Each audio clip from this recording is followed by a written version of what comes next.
नमस्कार मित्रांनो, शेरशाह सुरी आणि मोगल घराणे यातील संघर्ष तुम्हा सगळ्यांनाच माहीत आहे। शेरशाह सुरीचं मूळचं नाव हे फरीद असं होतं। त्याचा आणि त्याच्या सावत्राईचं न पटल्यामुळे त्याला घरातून शेवटी काढून देण्यात आलं आणि मग अशा परिस्थितीमध्ये तो आपला उत्कर्ष करण्याच्या कामी लागला। त्याचं अरबी, पर्शियन भाषेवर प्रभुत्व होतं। पुढे त्याला परिस्थितीने बाबराच्या दरबारात सुद्धा जाण्यास भाग पाडलेलं होतं आणि बाबराकडे गेल्यानंतर बाबराने ज्यावेळेस त्याच्याकडे पाहितलं आणि त्याचा ॲटिट्यूड पाहितला त्यावेळेस बाबराने असं भाकीत केलं होतं की मोगल साम्राज्याला जर सगळ्यात मोठा धोका कोणापासून आहे तर या तरुणापासून आहे।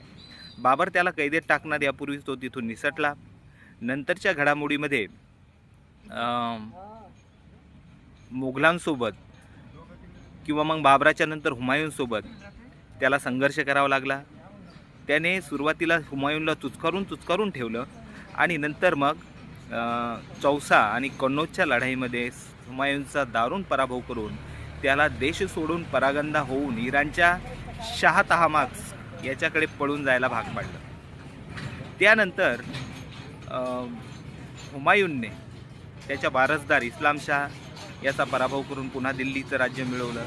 हा भाग वेगळा। परंतु मधल्या कालखंडामध्ये शेरशाह सुरीने जी कामगिरी केली तिचं मूल्य ऐतिहासिक दृष्टिकोनातून खूपच महत्त्वाचं आहे।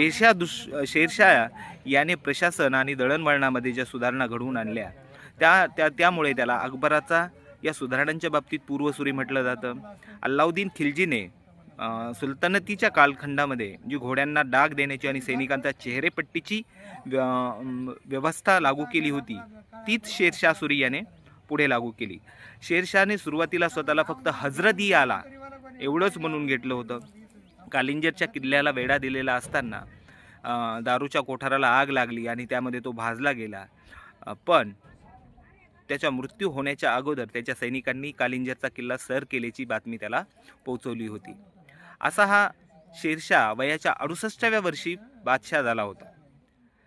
अशाच इंटरेस्टिंग फॅक्ट्ससाठी चॅनलला सबस्क्राईब करा। धन्यवाद।